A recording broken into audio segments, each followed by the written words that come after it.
Hello, I'm Penny Thornton and I'm talking astrology.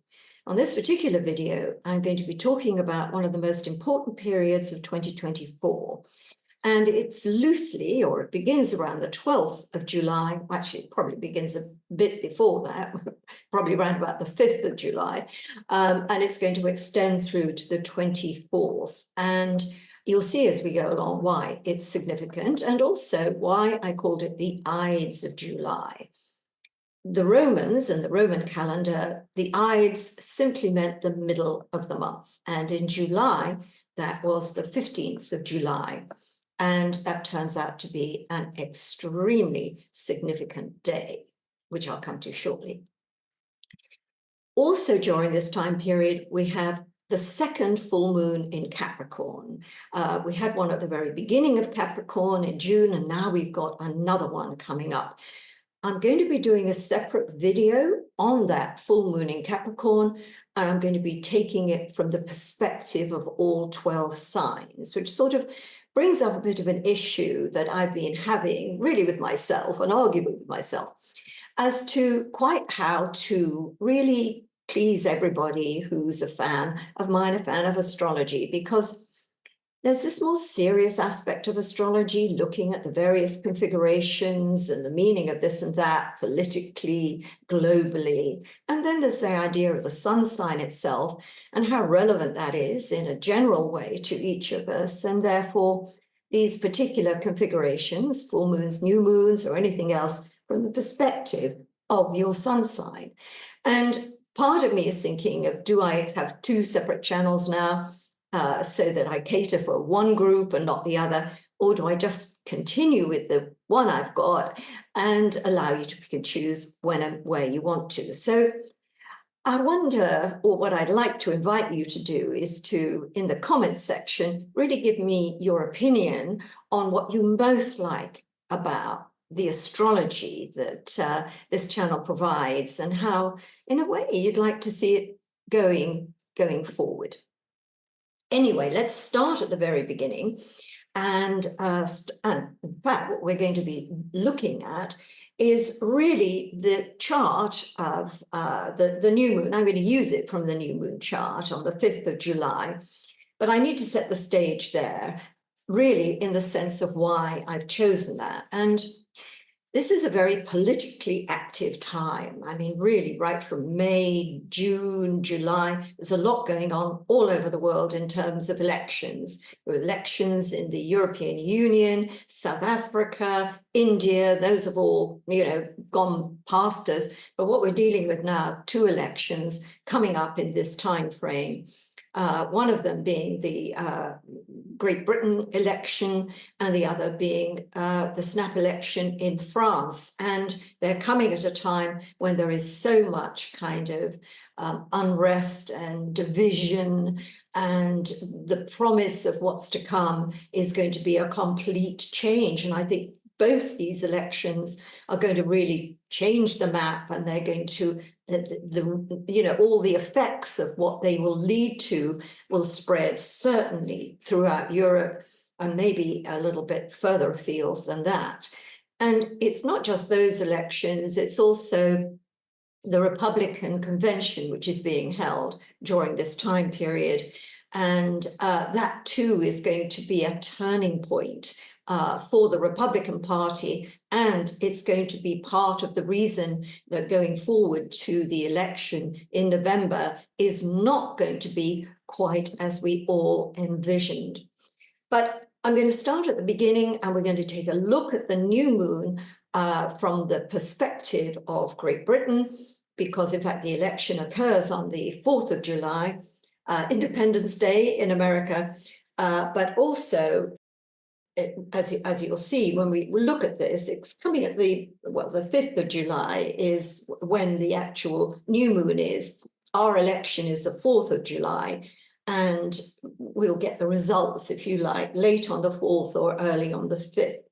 So this chart that we're looking at is not just about the new moon and the various kind of influences surrounding that new moon, but also what it means in terms of Great Britain and also France. And I want us to look at that new moon, first of all, down there at the base of the chart, 14 degrees of Cancer. It's forming a very nice trine aspect to Saturn at 19 of Pisces, and it's also sextiling a Mars-Uranus conjunction, which is applying. It's not close at this point, it's nearly there. And we get a feeling when we look at trines and sextiles that there's a deal of harmony in the mix. And to a certain extent, that's true. When you get an angle of harmony, it's obviously going to soften the nature of the planets you're looking at. And we're still dealing with Saturn, we're still dealing with Uranus and Mars, and these planets are not easy planets. They always present challenges. So even though the new moon may be trining Saturn, maybe sextiling Mars and Uranus, it's a little bit distant, it's still saying, you know, there is the potential here for difficult times and for argument and opposition and conflict because of the nature of the planets we have. But what I want to look at in this mix as well is, because this new moon is occurring and we're looking at this lunation, if you like, from the perspective of Great Britain, what do we find? But Neptune at 29 of Pisces on the ascendant, it's rising at the time of the new moon. And whenever we see Neptune angular on an important angle of the chart, the midheaven, the IC, the descendant, or the ascendant, it's actually bringing out the properties of Neptune, which, yes, okay, can be very visionary and inspirational and spiritual, all the sort of things we all love, but it really is about chaos, confusion, lack of vision, lack of direction. And I think it really points out where we're at in Great Britain, is that we really want change, but we don't know what that change means, and we don't know how best or who best is going to provide that change. So that we have that kind of picture here of the disillusion, the uncertainty, the chaos, and we'll look at that in a minute when we come a little bit further forward and look at the Conservative Party. But of course, at this particular time, this new moon, we can also look at that from the perspective of France. And what's interesting, when we move an hour eastward, we get an Aries ascendant. So instead of looking at Pisces rising at the time of the new moon, which gives a Piscean, Neptunian kind of quality to the moment and the time period and what is to come over the course of the following 2 weeks, with France, we get a Mars rulership. And as we can see from this chart, that Mars is edging up to Uranus. And of course, Mars is much more kind of aggressive and conflict-ridden and, you know, angry, for want of a better word. And so you can see that the results of the French election, which are going to be on the 7th of July, 7th, 8th, we'll find out about them. That's going to be much more combative. It's just going to be much more difficult. And what's probably going to happen, and this isn't necessarily great insight from the astrology, we know it's going to cause a lot of conflict. We can see that. But it seems as though what's happened in France with the left, 4 of the left-wing parties coming together under one banner, that's really thrown a spanner in the works, so to speak. And instead of Macron and his centrist alliance being the second party, so they go through to the runoff, of which the 7th of July is what that represents, the second set of votes. It's going to be the far-right national rally led by Marine Le Pen and this left-wing national party that's going to be with them. That's going to be in the runoff. Well, that's going to send ricochets through the French Assembly. And it means there's such division now within that parliament. You've got a 3-way thing. You've got a prime minister who's a centrist, and you've got these, a president who's a centrist, and you've got these other 2 extreme factions vying for decision making. There's going to be chaos, and it wouldn't surprise me at all if there was a presidential election in the near future later on this year. So I wanted to look a little bit more closely at the Conservative Party, because, of course, it's the Conservatives who are in the government as I speak. And I'm recording this on the 22nd of June. But almost certainly by the time we get to the 5th of July, we won't be having a Tory government in charge. It's almost certainly going to be a Labour government. And I don't think we're looking at some kind of hung parliament, although I have to say, with Neptune on the ascendant of the new moon chart, it does suggest to me that there is some fog still, and I'm sure that Nigel Farage, who's thrown his hat in the ring, and now the Reform Party is going to take more votes away, there could be some unexpected kind of delivery when the vote is finally counted, but that's a wait and see. What I want to have a look at, because it's relevant to everything I'm going to be talking about in the rest of this video, is the Conservative Party chart. So let's have a look at that chart right now.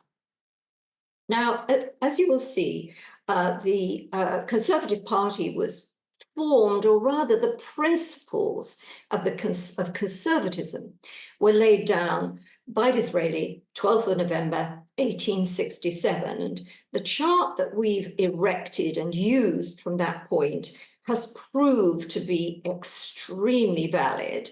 And it really does represent the Tory party at its heart. And what's been happening really over the last couple of years is that there's been a strong element of the far right of the party pulling the centrist part of the Conservatives further right, and actually compromising all sorts of decision making. And so in a funny kind of way, what we're looking at here, if we go back through time and we think, what is the essence of the Conservative Party? And we think about what they represented, the party of Churchill, of Macmillan, and of Margaret Thatcher really is no more. That's all changed. We're into new territory. This is a new Conservative Party. And it's when we look back at 1979, when Margaret Thatcher came to power, Uranus was on the sun, 19 degrees of Scorpio, Uranus was in Scorpio on the sun. And that was, my goodness, what a radical change. The first female prime minister of England. Now we've gone all the way round, and here we are at with Uranus in Taurus on the Conservative Party's moon, which just happens to be opposing Saturn. And when you put moon and Saturn together, you've got boundaries, you've got structure, you've got a sense of order, you've got a sense of, well, conservatism in a way. And you've got Uranus there now, conjuncting the moon, opposing Saturn at the time of this election, is going to throw it all out. So not only do we look at the moon being the country's base, or the Conservatives' base, which is no longer going to be home, they're no longer going to be the home of government, so to speak, but we're also seeing the whole of the Conservative Party thrown out of kilter because of the results. It could be the worst thrashing the Conservatives have had in its history, actually. So we're seeing this really displayed by this kind of very strong Uranus, and of course Mars and Uranus are coming ever closer together, as we have seen from the new moon chart.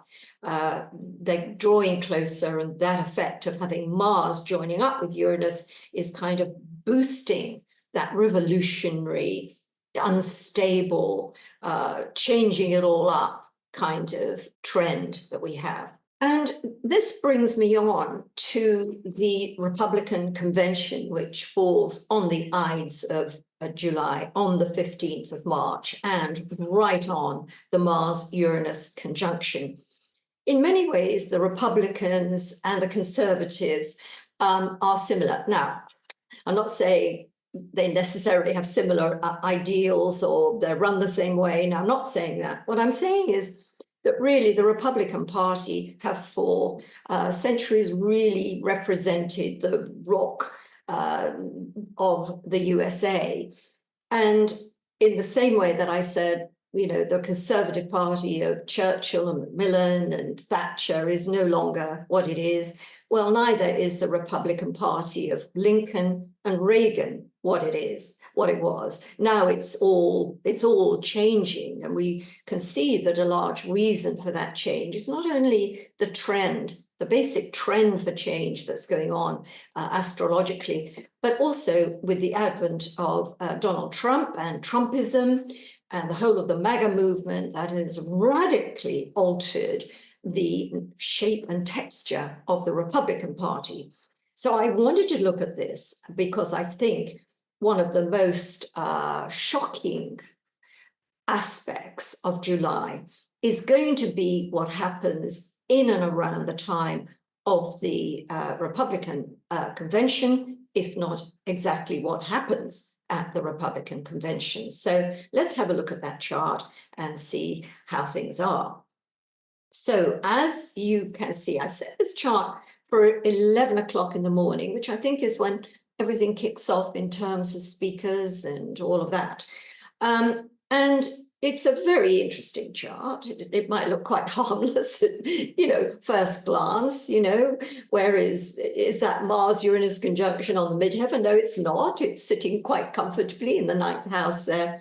But we do have Neptune on the descendant. And as I said not so very long ago, when you've got Neptune on the descendant or on the midheaven, the IC or the ascendant, you've got the full qualities and properties of this planet in display. So in as much as we can see that with Great Britain and the chaos and confusion that it's descended into, we can see that at this convention, there will be some evidence of chaos and confusion at it, within its ranks, and there is still deep uncertainty.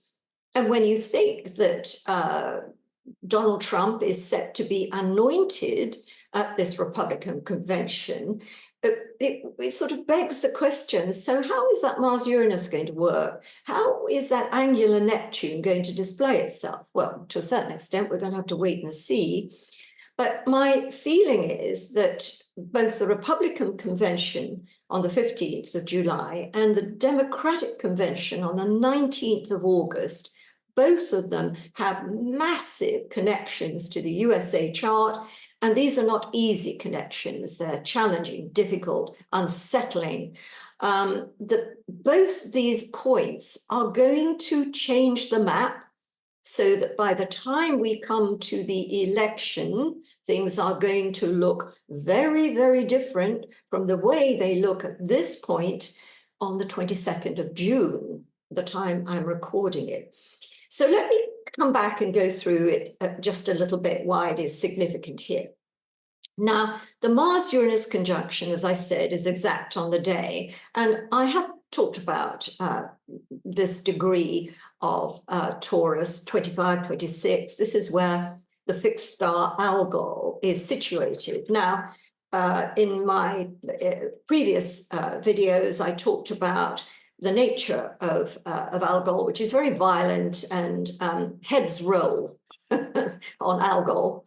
And so it does have this sense, being linked to this Mars-Uranus conjunction, that heads will roll, obviously not literally, but even the seeds of that will be present at this Republican convention, even if nothing actually fulfills the brief of that combination of Mars, Uranus, and Algol. What's interesting here is that Mars-Uranus conjunction is square the moon of the Republican Party. And I will sort of throw that up in a little minute so we can see it. And that is the moon is 27 of Aquarius in the Republican Party itself. And it's also the position of the moon, 27 of Aquarius, in the Sibley chart for the USA. its declaration of independence when America became the America we know. So 27 of Aquarius is a really important degree area, and in both the Republican convention and in the Democratic convention, we have 27 of Aquarius, being brought out, the natal moon, in both these situations. So that Mars-Uranus being square the moon of the Republican Party means that the emotional center of that party, its instinctive self, is now up for change, and there is a lot of sense of disruption. And even though I think, almost to a man, the Republican, or a woman, the Republican Party has got behind Donald Trump and believes he is the best candidate and will take them forward and, lead to a Republican America again.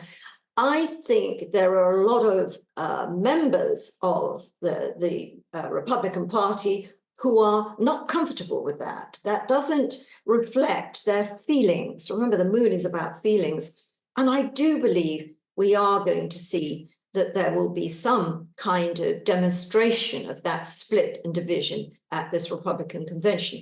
What is interesting, if we look again at that Mars-Uranus conjunction, 26 of Taurus, it is exactly square Donald Trump's natal Mars at 26 of Leo.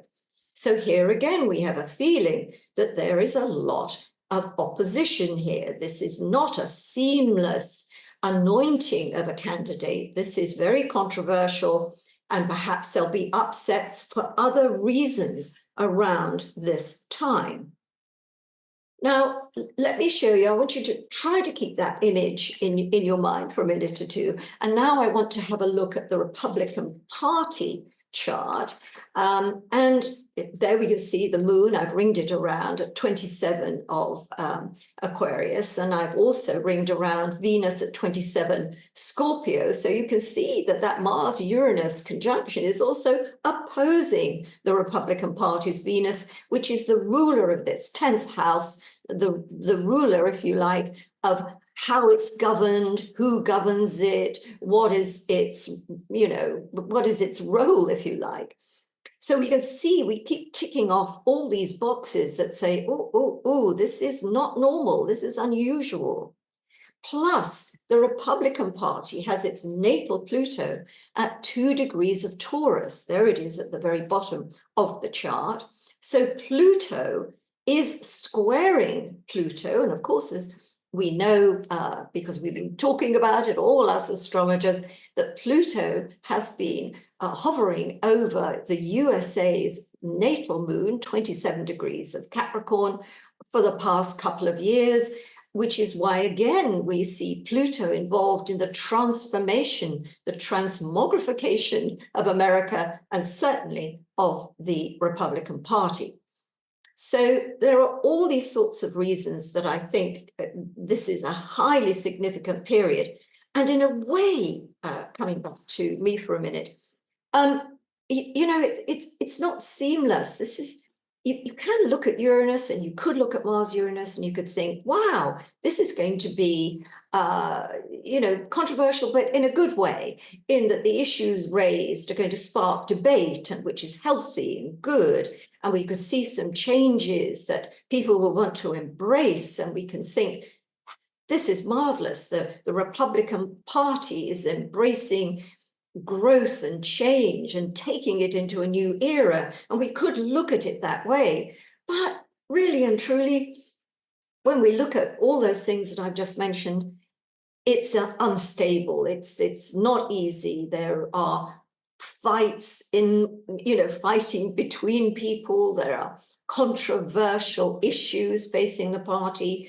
And there is this sense that not everybody is happy, and that there will be, at this particular time, middle of July, there are going to be other reasons why this period is going to change the map in some way.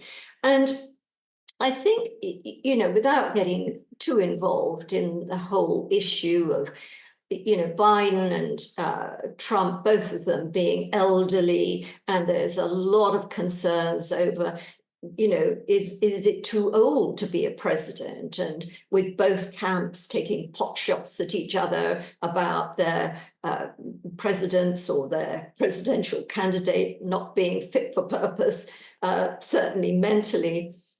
There's also that ever-present situation where you think about what both these leaders are experiencing at the moment. They're both under incredible pressure that, for any of us, whether we're 25 or 45 or 75, handling that pressure, especially at an advanced age, is much more likely to result in health problems or other problems, that we can't really exclude that from in the mix at this important period of July.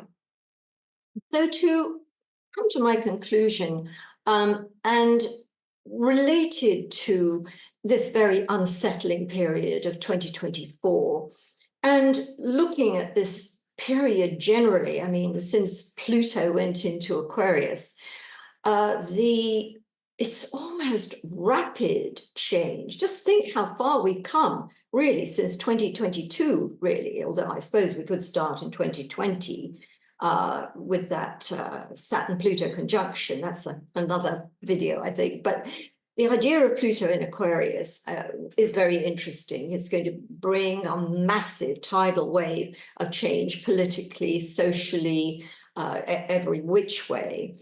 And Pluto, or rather Aquarius, the sign of brotherhood, the sign of equality, the sign of fraternity. When we think of those words, equality, fraternity, and we think about these qualities being enshrined in the USA Charter of Independence, and also in the French. Both the French Republic came into being during the time Pluto was in Aquarius, and it's the same really with the American independence. Yes, I know Pluto was in Capricorn on the day it happened, but around that time we were gathering into Aquarius. And so those words are really relevant, freedom, independence, liberty, brotherhood, fraternity, all of it is central to Aquarius. Pluto being in that sign suggests there is a lot of upheaval regarding those principles. And as we saw in the French Revolution and the American Revolution, the people power came into being, and they overthrew their leaders, their monarchy, in order to have the voice of the people heard. And I like that principle, and I sort of get it. But the interesting thing is we are 248 years on from the American independence and the American Revolution and the French Revolution. We're way beyond that.